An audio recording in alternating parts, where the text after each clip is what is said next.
Hello students, आज मैं macro economics का एक इंपॉर्टेंट चैप्टर आपके साथ डिस्कस करूंगा जो कि है बैंकिंग।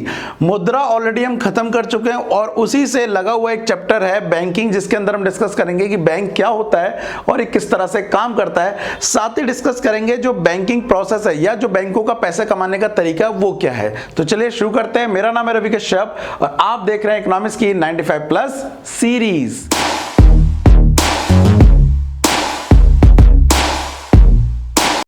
तो बच्चा लोग, जैसा कि आज का टॉपिक, आज हम सबसे पहले समझेंगे बैंक के बारे में। देखिए, अगर मैं इसको बैंक बोलूं तो भी बात वही है और अगर मैं इसको वाणिज्यिक बैंक बोलूं तो भी इसकी बात वही है। तो क्या होता है बैंक, समझना जरा ध्यान से।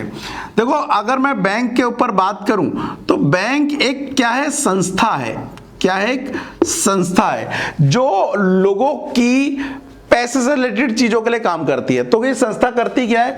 ये दो काम करती है। एक, नंबर 1, जमा स्वीकार करना, जमा को स्वीकार करना, और दूसरा काम जो करती है वो लोगों को क्या देना होता है? ऋण प्रदान करना, लोगों को ऋण प्रदान करना। अब सबसे पहले मैं एक एक करके डिस्कस करूंगा। पहले इस वाले पे देखो क्या होता है। सबसे पहले जमा स्वीकार करने का मतलब क्या है? यदि आपके पास एक्स्ट्रा पैसे हैं और अगर आप उसको यूटिलाइज करना चाहते हैं तो आप क्या करेंगे? आप वो पैसे बैंक को दे देंगे जाके कि जी ये मेरे पास 100 रुपए एक्स्ट्रा पड़े हैं, 1000 रुपए एक्स्ट्रा पड़े हैं, ये आप अपने पास रख लीजिए और मुझे इस पर ब्याज दे देना। बैंक इस पर ब्याज भी देता है। कितना? साल का 3% ऑन एन एवरेज बचत खाते पर। तो बैंक का पहला काम क्या है? लोगों की, पब्लिक की जमा को क्या करना? स्वीकार करना। फिर बैंक इस पैसे का करेगा क्या? ऐसे उसने कई सारे लोगों से 1000 रुपए, 10,000 रुपए लिए हैं, तो बैंक इस पैसे करेगा क्या? बैंक क्या करता है? इस पैसे को आगे किसी और को ऋण दे देता है, आगे किसी और को ऋण दे देता है। तो दूसरा काम है उसको ऋण प्रदान करना। तो विच मींस अगर आपके पास एक्स्ट्रा पैसे हैं तो जाओ बैंक में रख दो, जाके जमा स्वीकार हो जाएगी। और अगर आपको पैसे की जरूरत है, लोन चाहिए, आपको तो नहीं मिलेगा, आपके पेरेंट्स को मिल सकता है, जॉब कर रहा है जो, तो वो जाएगा बैंकों के पास, बताएगा कि मैं ये ऐसे ऐसे जॉब करता हूं, मुझे कुछ पैसों की जरूरत है, लोन चाहिए, तो वो ऋण प्रदान कर देगा। कौन? बैंक। उसे। तो इन दो पॉइंट के बेस पर ही क्या निकल के आ गया? वाणिज्यिक बैंक या बैंक की क्या निकल के आ गई? परिभाषा निकल के आ गई। तो वाणिज्यिक बैंक क्या होते हैं? वाणिज्यिक बैंक वह बैंक होते हैं जो लोगों की जमा स्वीकार करते हैं और लोगों को ऋण प्रदान करते हैं, या जनता ही बोल सकते हो। या फिर वाणिज्यिक बैंक वह वित्तीय संस्था है। कौन सी संस्था है? वित्तीय संस्था है जो लोगों की जमा को स्वीकार करती है और समय पड़ने पर लोगों को ऋण प्रदान करती है। उसे हम क्या बोलेंगे? बैंक बोलेंगे। बैंक के दो कार्य हैं, लोगों की जमा स्वीकार करना और लोगों को क्या प्रदान करना? ऋण प्रदान करना। ये आपको समझ आ गया। अब इसी के साथ ध्यान रखना, कुछ हमारे आसपास ना गैर बैंकिंग संस्थाएं भी चल रही हैं। ये कौन सी होती हैं? गैर बैंकिंग संस्थाएं।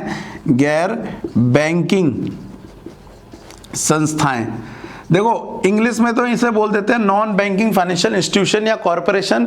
जैसे आपने सुना होगा Bajaj finance, Muthoot finance, post office. ये ऐसी संस्थाएं हैं जिनका काम पूरी तरह से बैंक का नहीं है। या तो ये लोगों की जमा स्वीकार करते हैं, जिससे पोस्ट ऑफिस में भी चाहो तो आप अपने पैसे जमा करा सकते हो, या फिर आप बजाज फाइनेंस से लोन ले सकते हो, आप मुथूट फाइनेंस से लोन ले सकते हो।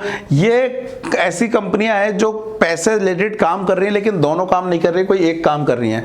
तो ये संस्थाएं तो हैं वित्तीय वाली, फाइनेंस वाली, वित्तीय वाली, लेकिन ये गैर बैंकिंग है। इनका काम बैंकिंग वाला काम पूरा नहीं है, याद रखना।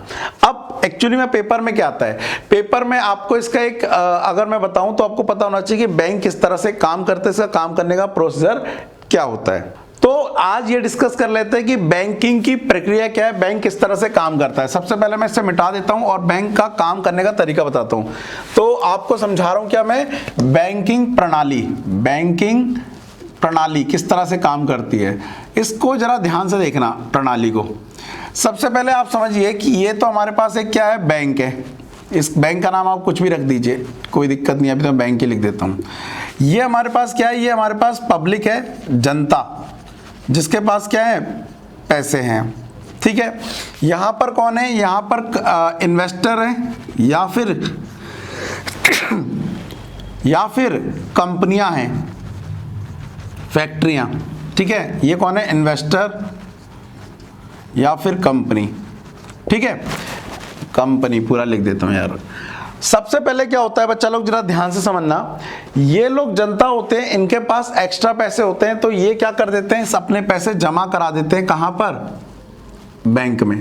ठीक है, ये जमा करा देते हैं और बैंक इनको गारंटी देते हैं कि हम आपको एक फिक्स ब्याज देंगे, हो सकता है 3%, 5%, 6%, और बैंक ये पैसा इनको क्या दे देते हैं, ऋण दे देते हैं, इनको ऋण के तौर पर दे देते हैं। ऋण देने के बाद ये जब एक टाइम पीरियड हो जाएगा तो इसके साल का लोन वापस करेंगे। एग्जाम्पल के लिए ले रहा हूं 10% पर एनम का एग्जाम्पल है, ये ज्यादा होता है जनरली, आप इसको एग्जाम्पल के लिए 15% कर लीजिए।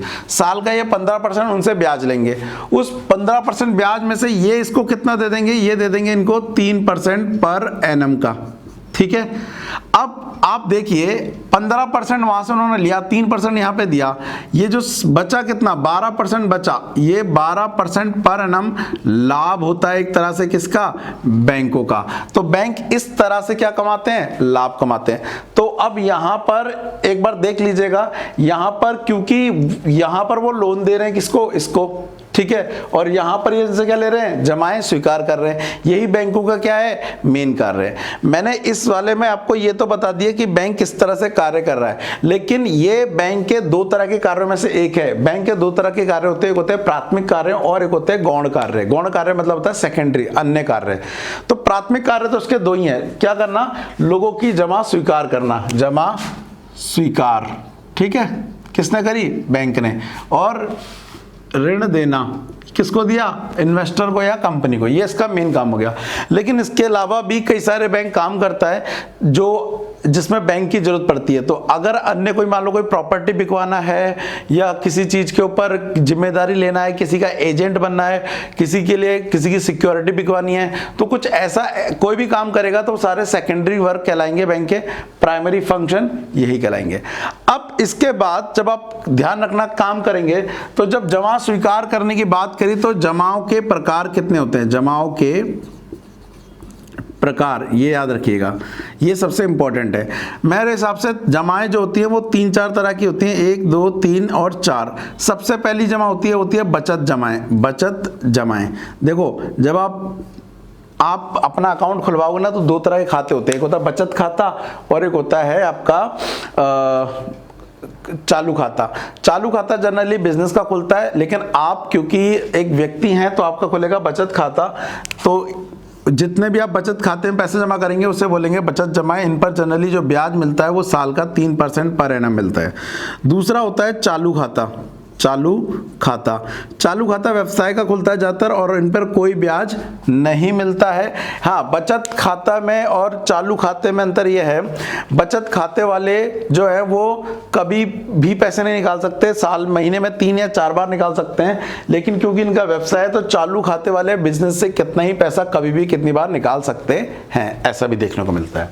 उसके बाद एक होता है बेटा सावधि जमाएं। सावधि जमाएं इंग्लिश में आपने पढ़ा हो शायद, इसको इसे बोलते हैं पता है क्या, फिक्स्ड डिपॉजिट, एफडी बोलते हैं, एफडी। तो अगर आप ये कहते हैं बैंक से कि ये मेरे कुछ पैसे हैं 1 लाख रुपए रख लो और मैं इसको आपसे 1 साल बाद ही लूंगा आके, तो जब आप बैंक को कुछ कम से कम 7 दिन या उससे फिर 1 साल 2 साल 10 साल जितने के लिए बैंक को फिक्स कर देते हैं कि मैं उससे पहले आपसे पैसे लेने नहीं आऊंगा, तो जब ऐसा होता है तो ऐसी परिस्थिति को या इस तरह की जमाओं को बोला जाता है सावधि जमाएं, क्योंकि ये समय जमाएं होती हैं, एक समय के बाद ही निकाली जाती है, उससे पहले इनको नहीं निकाल सकते, इसलिए इन पर ब्याज भी क्या मिलता है, ज्यादा मिलता है, मान लेते हैं अभी 6% पर एनम का। उसके बाद एक होती है रिकरिंग डिपॉजिट, हिंदी में मुझे भी नाम याद नहीं आ रहा है, रिकरिंग डिपॉजिट। रिकरिंग डिपॉजिट्स का मतलब होता है ऐसे पैसे जिसमें आप हर महीने 500 रुपए, 1000 रुपए, 2000 रुपए बैंक में जमा कराते हैं और उस पर बैंक आपको ब्याज देता है। मान लेते हैं ये भी कितना 5-6% आपको ब्याज देता है। तो ये 3 से 4 तरह की मेनली जमा होती हैं। आपको इनमें से कौन सी ज्यादा याद रखनी है, आपको इसमें से बचत खाते की जमा और सावधि जमा में अंतर रखना है। अच्छा, एक चीज और बता दूं, इन दोनों को अगर हम जोड़ दें, बचत और चालू को, तो ये वो जमाएं जिन्हें हम कभी भी बोलकर निकलवा सकते हैं। ध्यान रखना, सावधि जमाओं को कभी भी निकलवाया नहीं जा सकता क्योंकि एक समय बाद ही मिलेंगी, लेकिन जो ये वाली जमा है ना बचत और चालू, इन्हें कभी भी बोलकर निकाला जा सकता है, तो इसलिए इनको मांग जमाएं भी बोलते हैं। याद रखना, क्या बोलते हैं, मांग जमाएं भी बोलते हैं। ठीक है, बाकी ऋण देना, ऋण कई प्रकार के होते हैं, छोटा ऋण होता है, बड़ा ऋण होता है, 1 साल से ज़्यादा का ऋण होता है, 1 साल से कम का ऋण होता है, वो आप बुक में पढ़ लीजिएगा। कुछ नया निकल के आया तो मुझे बताइएगा। इसके पार्ट 2 में मैं आपको आगे का पोर्शन कराऊंगा, जिसके अंदर सबसे ज़्यादा जो इंपॉर्टेंट होगा डिस्कस, वो करेंगे केंद्रीय बैंक के कार्य। और केंद्रीय बैंक के कार्य हो जाएंगे तो उसके बाद किस तरह से ये जो केंद्रीय बैंक के साथ मिलकर वाणिज्यिक बैंक शाखा निर्माण करते हैं, वो भी आने वाले पार्ट में हम डिस्कस करेंगे। बच्चा लोग, अगर आज वाला पार्ट तो इतना ही था, अगर आज वाला पार्ट समझ आ गया है तो कमेंट करके मुझे बता दो। और मुझे कमेंट में आपसे क्वेश्चन चाहिए, मुझे एक सरकारी और एक प्राइवेट बैंक का कमेंट में आंसर करके बता दो कि कौन सा सरकारी बैंक होता है, कौन सा प्राइवेट बैंक होता है।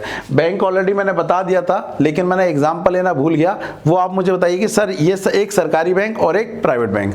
अच्छा, इससे मुझे पता पड़ जाएगा आप सीरियस होकर पढ़ रहे हैं, और मुझे पता पड़ जाएगा कौन कौन रिस्पॉन्स कर रहा था, मुझे किस किस के साथ डिस्कशन करना है। अच्छा, बाकी जो लोग रिस्पॉन्स करेंगे वो मुझे व्हाट्सअप भी कर देना 9873611140। जैसे इसके नोट्स और असाइनमेंट रेडी हो जाएंगे मैं आपको व्हाट्सअप कर दूंगा, लेकिन उन्हीं लोगों को जो न कमेंट करेंगे, ठीक है। बाकी अगर वीडियो अच्छी लगी हो तो लाइक कर देना और अपने दोस्तों के साथ भी शेयर कर देना। मैं मिलता हूं आपसे नेक्स्ट वीडियो में, तब तक के लिए thank you, tata and bye bye.